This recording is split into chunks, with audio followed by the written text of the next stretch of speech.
pandemic, thanks to the tireless and innovative work of the Joint Office, we are heading into winter able to offer more shelter beds than we've had before.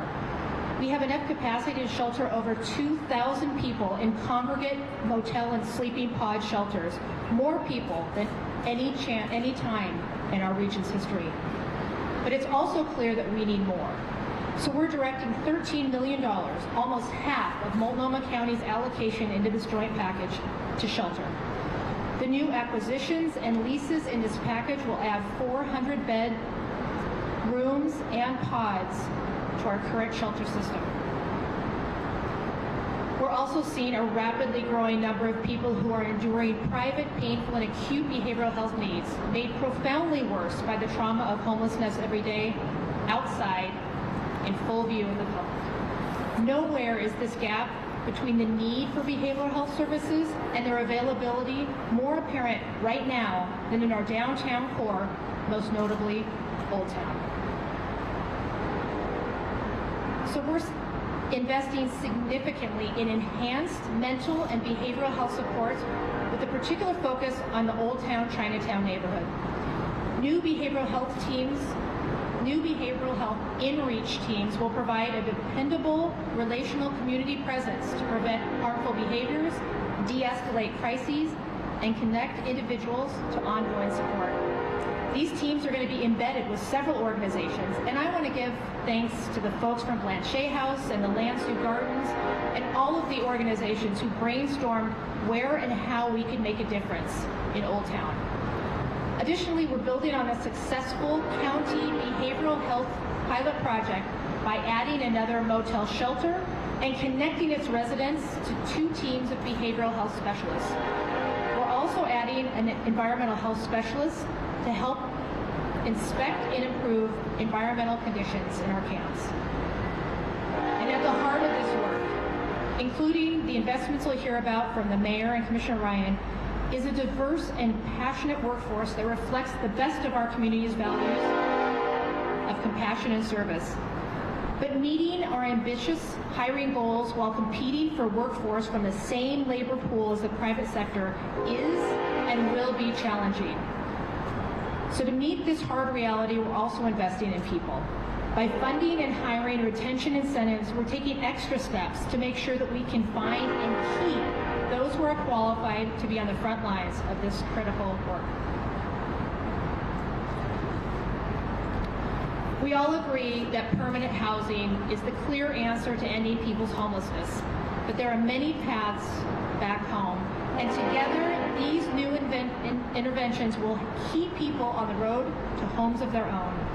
Historically, the resources we've had to address homelessness have paled in comparison to the decades of disinvestment that created and then perpetuated the conditions for what we're seeing, only to be brought to crisis by the pandemic. Between this mid-year adjustment and the Metro Supportive Services funds, we find ourselves at a pivotal point to increase our capacity, to level up our coordination, and most importantly, to make an urgent difference in the lives of people who are surviving outside. I'm deeply grateful that we've been given the opportunity and the resources to meet these pressing needs. And now I'd like to introduce our Portland's Mayor, Ted Wheeler.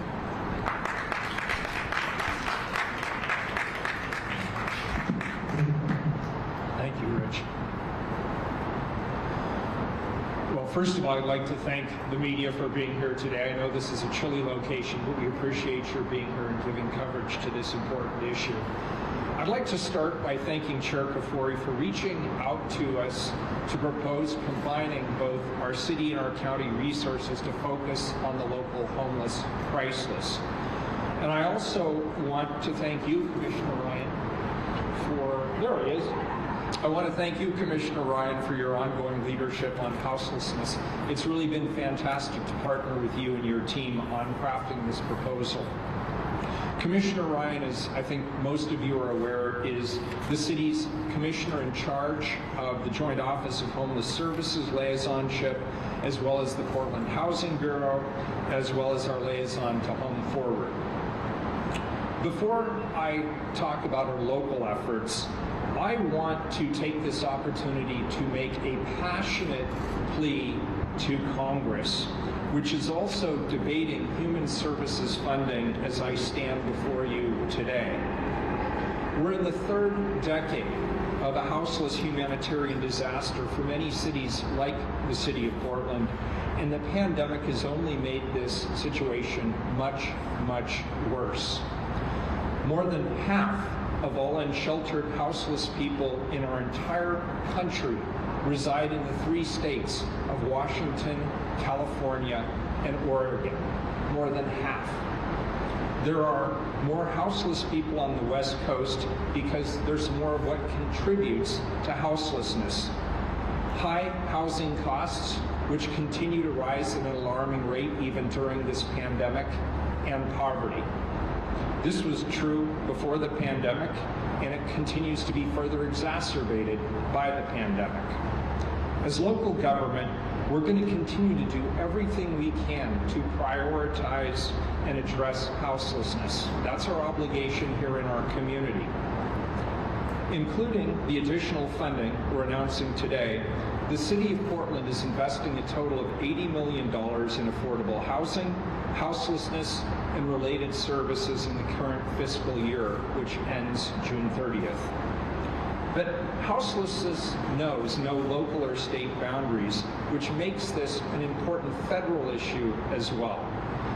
That is part of why we keep putting money towards the effort and more towards the problem, and yet it still seems to grow. To Congress, I call on you to embrace houselessness as the national humanitarian disaster that it is. America's cities cannot solve homelessness without your help. This crisis will not ebb until there's a federally funded plan to address it. What's needed most? Congress needs to provide the federal right to basic housing for our poor, senior, and disabled Americans who cannot work. And the federal government needs to pay for it with vouchers or other programs. To our congressional delegation, do not stop fighting for this. We want you to come back home from the current human services budget debate with your heads held high, because you helped secure a new federal right to housing for poor, senior, and disabled Americans. While cities like ours wait and wait and wait for vital federal assistance, we're doing all that we can at the local level with the resources that we have to make Portland cleaner and more compassionate. Anyone who's traveled Portland streets knows that our city is overwhelmed by unsanctioned encampments that often pose health and safety and environmental risks to those who not only live within them, but also to those businesses and neighborhoods that live immediately adjacent. Too many of Portland's houseless live in squalid, filthy, dangerous locations outdoors, and all too often, they're victims of crime themselves. The impact of these unsanctioned encampments is felt most by housed Portlanders and business owners who are closest to these campsites. Chair Kafori highlighted elements of this joint proposal that focused on increasing shelter capacity. Following me, Commissioner Ryan will summarize additional investments within the proposal that support service providers and strategic solutions to improve access to basic sanitation. With the remainder of my time, I'll focus on 4 elements of the proposal that provide better services to those unhoused and improve cleanliness for those who are impacted by unsanitary camps. We will provide better and more effective services with our new Street Services Coordination Center. This proposal invests $350,000 to improve coordination of street-level services for unhoused people in our community. The new Street Services Coordination Center created by this proposal will improve city-county collaboration in a way that's never been done before. Day by day, in real time, the center will monitor how many shelter beds are available in each shelter and allow outreach workers to offer shelter beds to unhoused individuals, knowing with confidence that those beds are actually available at that moment. We will fund cleanup of trash left in locations on dangerous terrain. In locations with dangerous terrain, and that's areas like alongside our highways, steep embankments near railroad tracks, former campsite trash is not being picked up in a timely manner. Our joint proposal of $1 million seeks to hire specialty contractors who are trained to work in these dangerous terrains and who are pre-approved to remove trash from various properties beyond our own jurisdictional boundaries, including those of our partners like Metro, ODOT, and others. This will allow for trash to be cleaned up at a faster pace and with much less red tape. We'll connect more clients to services by increasing our street outreach workers. There's an unprecedented number of unsanctioned encampments in high-need areas. The houseless people residing within them do not receive sufficient outreach, nor are houseless individuals able to easily connect with local resources. We hear that over and over. Many are unable to leave their personal belongings unattended or to transport them easily. They may be unaware of the services available to them or be confused about where and how to receive various services. There may be distrust in connecting with government resources. The list of reasons goes on and on.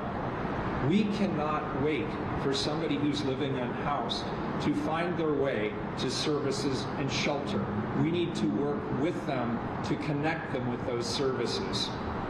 This joint proposal of $1,375,000 will hire 20 outreach workers who will go directly to encampments and connect houseless individuals with valuable services and resources both in the central city as well as citywide.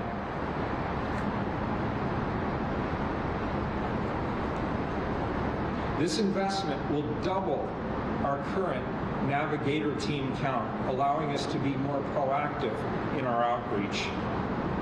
In being more proactive, we'll be more compassionate, we'll provide greater accessibility, and we'll ensure that houseless community members can better navigate the resources that are available to them through the city, the county, and other partners. Lastly, we will increase camp cleanups 5-fold. Most of the trash and debris that needs to be cleaned up in the city is related to unsanitary houseless camps or trash at sites that were formerly houseless camps. Current camp removal efforts aren't keeping up in a timely manner with the number of sites that are evaluated for removal or for downsizing. Pre-pandemic, the impact reduction program was once removing 40 to 60 full sites each and every week. For the last year and a half, however, the impact reduction team has only been able to remove 3 to 10 sites per week. Remediation, in the meanwhile, has become far more costly and time-intensive. This proposal adds $6.5 million to fund the expansion of our impact reduction program.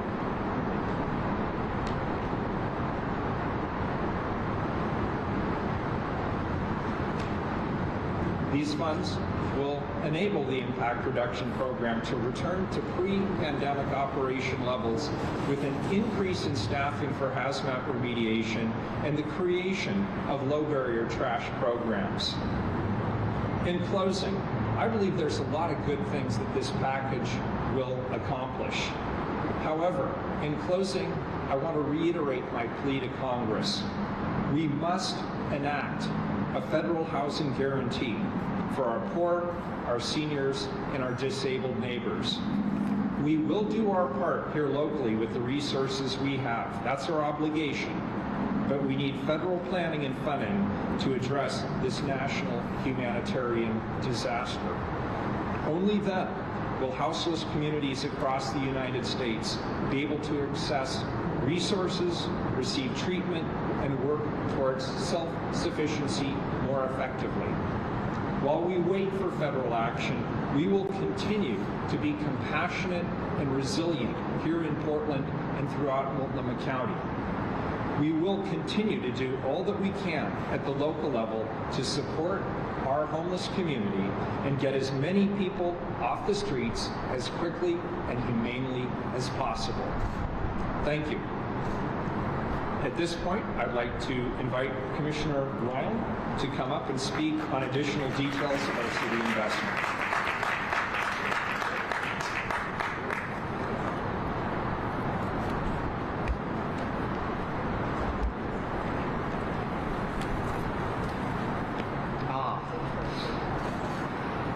Good afternoon. It's good to see people outside of the little Zoom box. How are you? Thank you for being here, and really thanks to Chair Kafori for making that phone call, and for Mayor Wheeler for responding. And it's a great day. We're committed to shared commitment and compassionately addressing houselessness in our community. And I want to take a moment to acknowledge the respective teams that have put so much heart into this over the last few weeks. Sorry to my own staff who hasn't had a weekend off for a few. I really appreciate how you dove in to better align, to achieve population results that are critical to achieve this work with so much greater efficiency.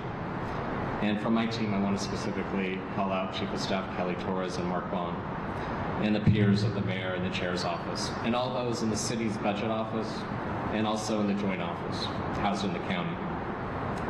I know that many of you have heard me say, well, maybe you haven't, but anyway, I say this a lot, and that is it's so important to keep looking at how we can break down the silos, how we can realize these priorities for our community and align those arrows. Just picture a lot of arrows going some different directions, and the whole point is to align them so you have greater impact. Today is an incredible representation of what we can accomplish when we break those silos and work together on the behalf of all Portlanders. Some of you also know that I have a personal connection to this work, and my third oldest brother, Tim, actually passed away in the lovely month of November, so it was heavy on my heart this morning.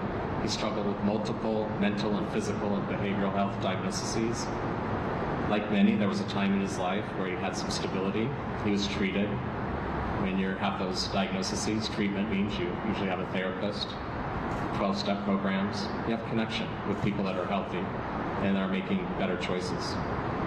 It's pretty easy to be triggered and go off that path. Sadly, he stopped taking his medicine, and things progressed pretty rapidly and accelerated as he numbed the pain and used recreational drugs. Heroin was his drug of choice. Like many who pivot into being untreated by healthy supports, it does not end well. So again, his life ended in a public restroom a decade ago. My lived experience influences me to advocate hard inside these virtual walls so we can have much better results for this growing, complex houseless population. It's time to improve our on-ramps to services so we can actually have a home for everyone, where someone can actually stay in that home for years with safety and stability. It's my pleasure to share a few more details about this joint investment. First, we'll have additional storage and hygiene solutions for people living outside. The total investment is close to $5 million, with the city investing $3.85 and the county doing an additional $1 million. This includes mobile hygiene, site-based hygiene pods, urban rest stops, day centers, and short and long-term property storage. While our houseless residents are waiting to get into shelter and housing, we have to make sure they're getting the services they need to get stable. This investment, and specifically the study on how to make this investment effectively, are a necessary part of the system. Second, we'll create the Streets Services Coordination Center and align with the Joint Office and Houseless Services. This is an equally shared investment between the city and the county. Currently, first responders, outreach navigators struggle to connect unsheltered to shelter beds. And so it's important that we find the right number of shelter beds so the dedicated folks on the first responder teams, whether it's Portland Street Response, Portland Fire, Portland Police, Impact Reduction Program, parking enforcement, navigation teams, basically we need the city and the county to herd the cats so they have a better daily assessment on what's available.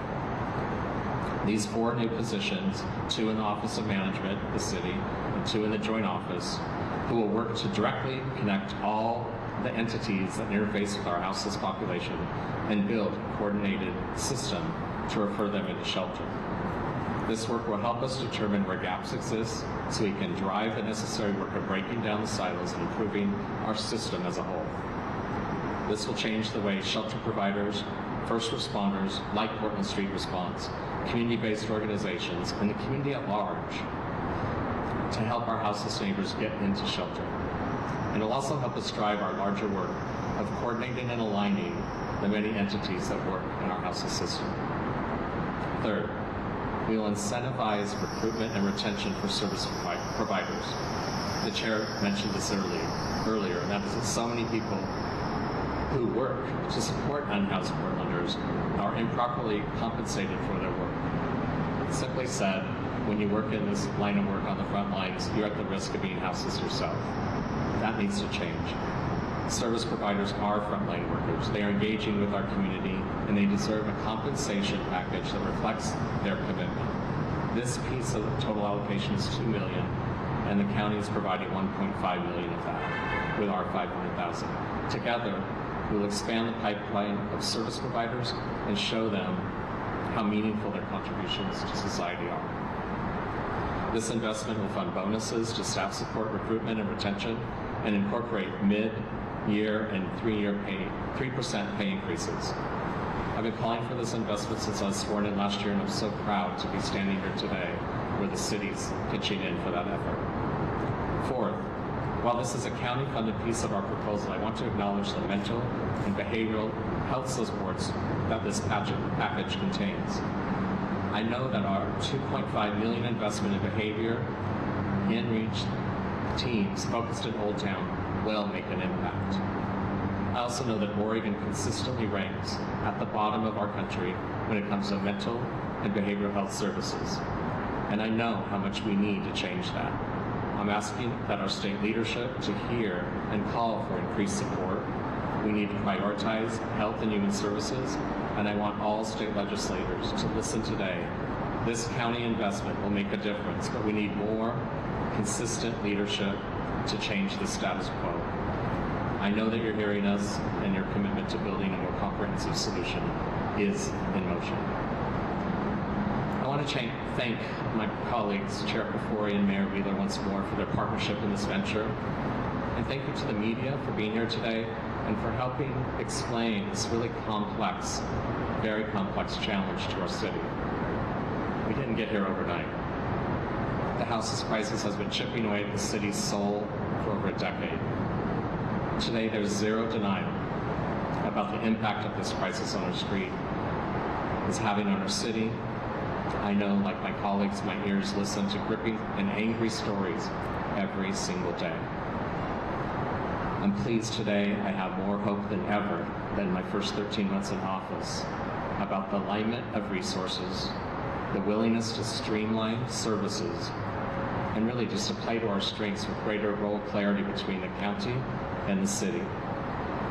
We must continue to innovate, work smarter, and this is definitely a step in the right direction. As many of you know, our office is also taking the lead right now to locate, build, and manage with the county a thriving new on-ramp system that is terribly needed, Safe Rest Villages. The myths and the fears about these result-focused services is vast. So before you make up any story about them, please, I encourage everyone to visit our website from Portland, Oregon, Governor, what a long, anyway, it's on our website. And you can find Safe Rest Villages. I'm not reading all that. For more information about our work, providing shelter, alternative shelters for Portlanders experiencing houselessness, and we look forward to having more engagement with all of you as we build these across our city. With that, I'm very happy to, all of us are very happy to take questions. I'm turning this over to someone Someone over there? Right there. All right. Welcome. Thanks, welcome. So now we can take some questions. Rich Chapman is here with a microphone. If you raise your hand, Rich is going to go to you so that we can get your questions. They can hear them and direct who's going to answer.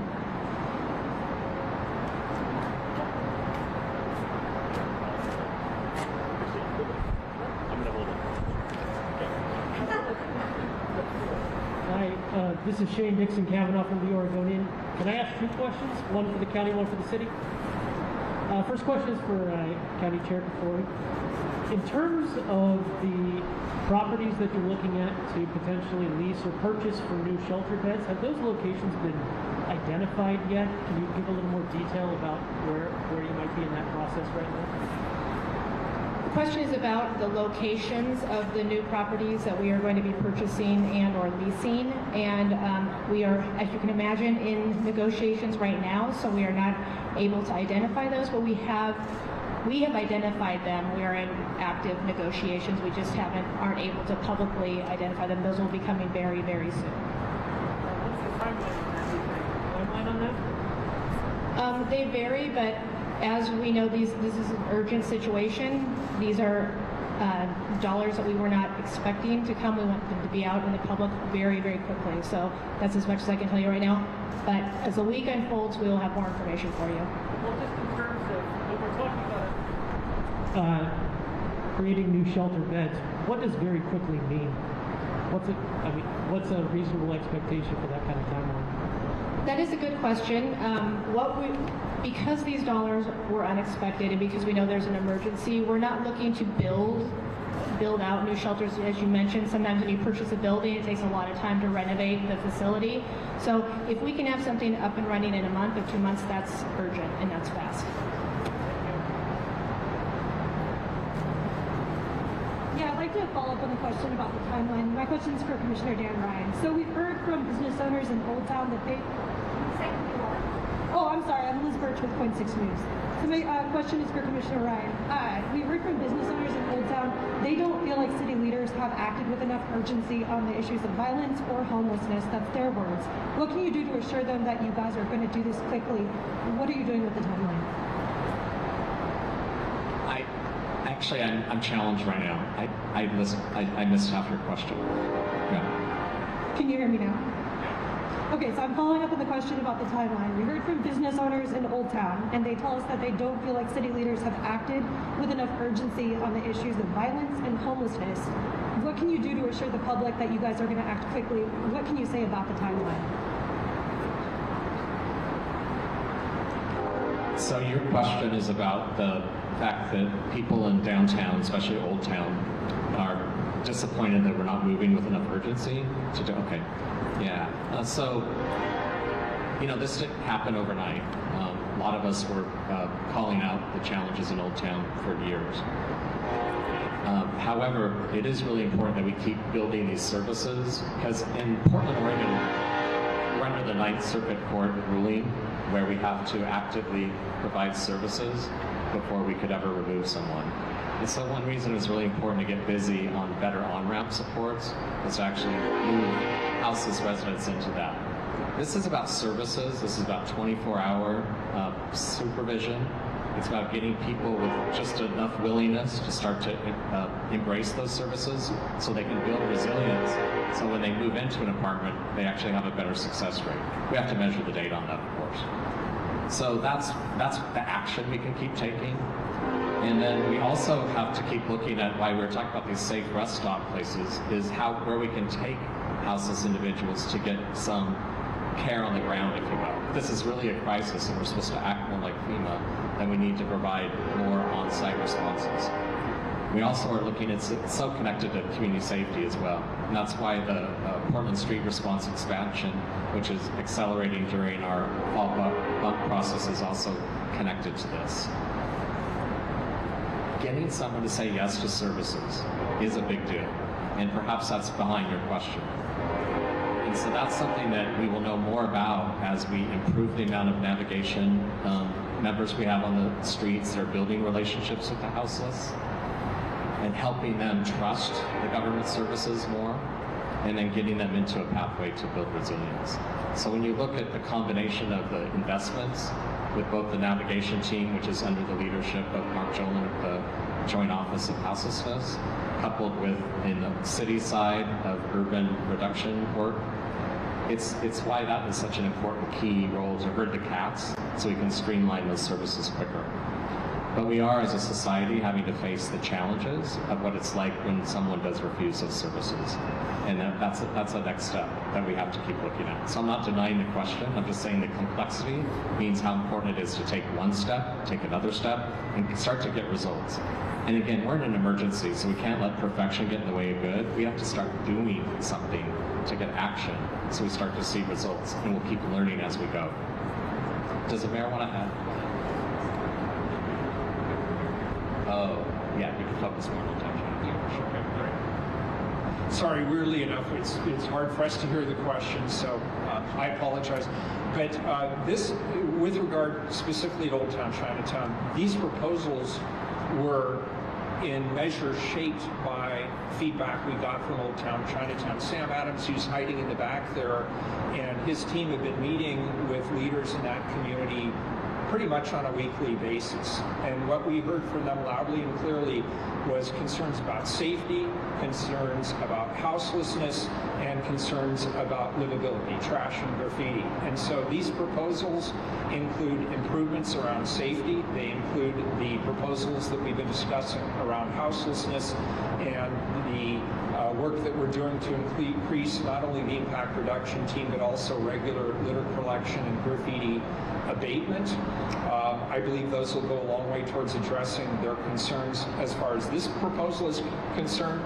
I will just add, with sort of for extra context here, that we also deployed bicycle police to Old Town Chinatown at their request, so that's now been going on for a couple of weeks. In addition to that, we've put together a grant program to help some of the small business owners and operators to be able to defray the cost of private sector security. So we are in communication, and I believe when they see the totality of these proposals, they'll agree with me that their concerns have been heard, if not fully addressed. This is Connor McCarthy with Fox 12, either for the mayor, the chair, or Commissioner Ryan. Going off the question of how do you get people to access these services, what is the city and county doing to encourage people in the streets to access these services? And also another question, when will the public see an impact from this money on their community?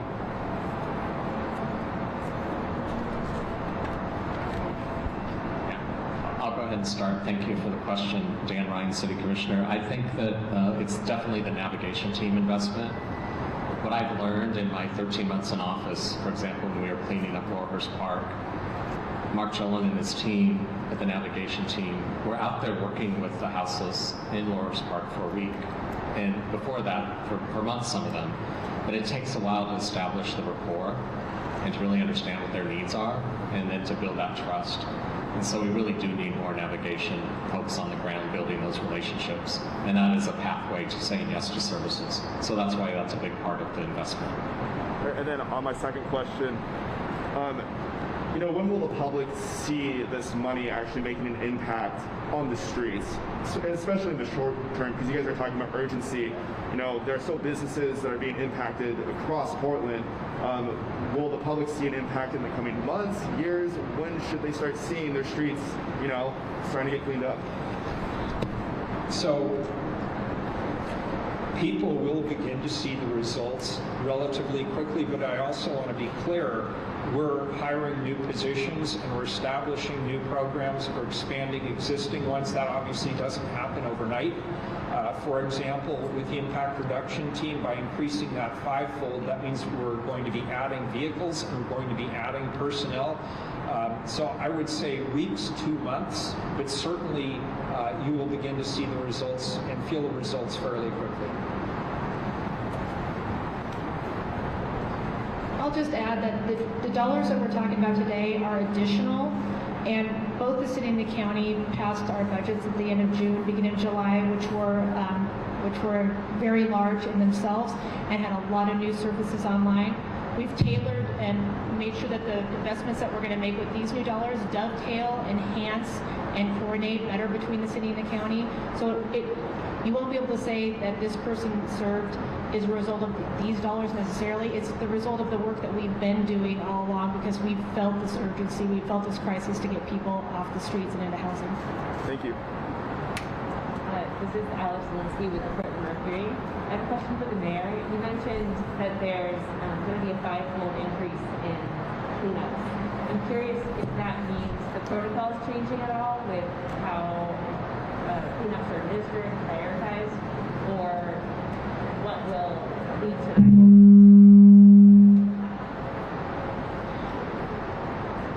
Rich, that's why you said don't touch the microphone. I did hear you earlier.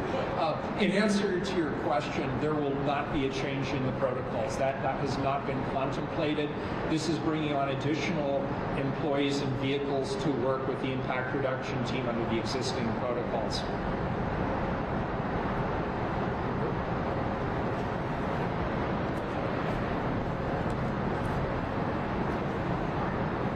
Mike Benner from KGW. This is for Mayor Wheeler. I guess it was less than 2 weeks ago, you had mentioned, that you'd like to focus on the unsanctioned camps, but you couldn't say more at the time. Is this the more? Is this what you had in mind at that point? You said the goal should be 0 unsanctioned camps in Portland. Is this heading down that road? I believe the goal should be to remove as many people from the streets as quickly and humanely as possible. And the impact reduction team is part of a larger series of services, but when I was talking about camp remediation for those that meet the objective criteria around safety, health, or the environment, this is what I mean. And I wasn't being coy about it. I just didn't know what level of resources I had available, how it would shake out with all of the other requests from my fellow commissioners, and how many personnel and vehicles we'd actually be able to deploy. And so today you're hearing that answer. We're going to see a 5-fold increase in those operations. Thank you. Hi, Rebecca Ellis with OPD. I have 2 kind of technical questions, I think, for Chair Kasori. The first is, how much was the county's budget surplus total for this fall? And the second is, how many total shelter beds will be available now that you're adding 400? So the first part of your question about the county's budget surplus that we received for fiscal year 21, it's about $30.4 million. And tomorrow morning at 10 o'clock, our board will have a board briefing. The items we've discussed here are focused on our joint investments with the city, but there's some additional pieces that the county is going to be funding that we'll talk about tomorrow morning. What's the total number of shelter beds now? For the total number of shelter beds, I'm going to call up the man who knows all, Joel.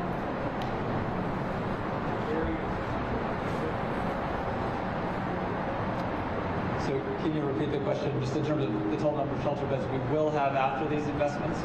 So we're going into this winter in Multnomah County with about 1,750 beds, motel rooms, and sleeping pods. So the total capacity is more than that number of individuals because motel rooms and pods can sleep more people. With these investments, we're looking at about a 400 bed increase over time with these properties that we're in negotiations with right now.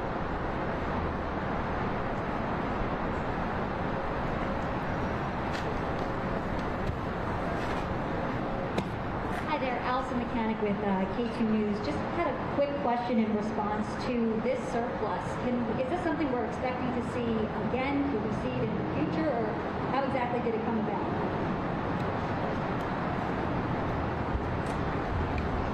For the county, I will tell you that while these are one-time only dollars, we will have they were very unexpected. I have to give a shout out to our county economist who's been spot on for years, and just the business surplus and income tax that they collected was higher than they expected, a lot higher. So for fiscal year 21, we have an additional $30.4 million. They're still analyzing what it's going to look like for fiscal year 22, which we're in right now. We will be having a budget forecast coming up here at the end of November, and at that time we'll have specifics. We're assuming that there will be additional dollars as well. We just don't know the exact amount yet. I'll jump in as well. It's about what you prioritize. So what's wonderful about today is that we took this opportunity to ignite some additional investments. They must be successful. This has to be our #1 priority. This and community safety are at the top of everyone's list for our economy to come back. So if we don't focus on this, the houselessness crisis and the challenges and the impacts to everyone, not just houses, also those that are housed, obviously our businesses, people that come here to play and to spend money, we need that. And so if we don't focus on houselessness and community safety first, we won't have our economy coming back in the way that Portlanders should expect.